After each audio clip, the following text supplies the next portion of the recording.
Ito ang aming pregnancy journey antenatal seminar.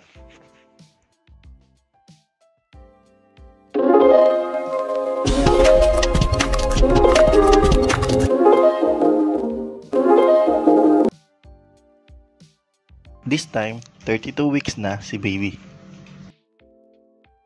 So yun guys, pupunta kami ngayon sa hospital para sa antenatal seminar. Damn! Like, follow, comment and share to our page. Baka naman.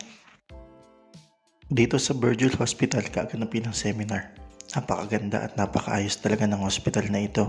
Ang mga napag-usapan sa seminar ay signs of labor. What to do when you're having signs of labor. The labor procedures. What to do after the labor.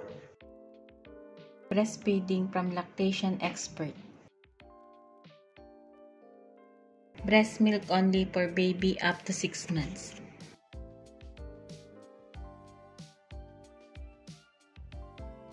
Breast milk is the best for babies up to 2 years of age and beyond. Marami pang ibang paalala at impormasyon silang nabanggit tungkol sa pregnancy.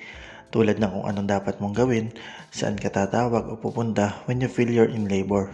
After ng seminar, meron silang libreng merienda. Kudos sa pagkain, sobrang sarap ng foods and drinks. Shawarma, sandwich, cookies, coffees, and teas. Mahirap maging first time parent lalo na at nasa ibang bansa tapos malayo pa sa mga kapamilya.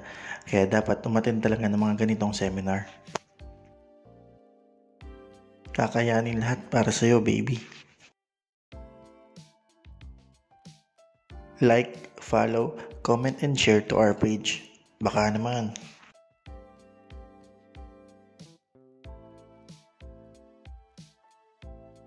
Anong advice nyo para sa pagbubuntis? Please comment down para ma-share sa lahat at mabasa rin namin.